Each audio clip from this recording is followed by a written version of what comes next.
Хараа чи заавал найзынхаа төрсөн өдөрт явах ёстой юм уу? Төрсөн өдөр гэхээр л заавал ууж идэж тэмдэглэх албагүй шүү дээ. Уг нь гэр бүлтэйгээ цагийг өнгөрөөсөн бол за явахгүй бол найзгүй болох гээд байгаа юм байлгүй. Харин хэлсэн цагтаа ирээрээ за. Бит хоёр хүлээгээ ээжи.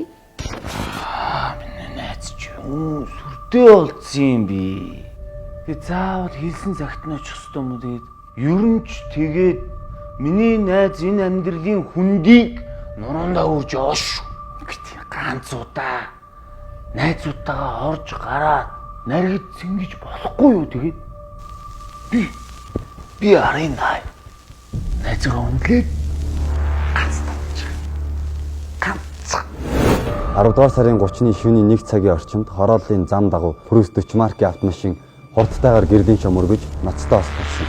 Ослын улмаас нэг хүн яаралтайгаар эмдэгт хүргэлтлээ. Прус 40 маркийн автомашины жолооч Эргэн Дэн сотуугаар тээврийн хэрэгсэл жолоодож яваад осол болсон. Одоогоор биеийн байдал хүнд байгаа талаар албаны их сурвалжууд мэдээлж байна. Архины зөксгүй хэрэглээг бууруулъя. Намайг алгас.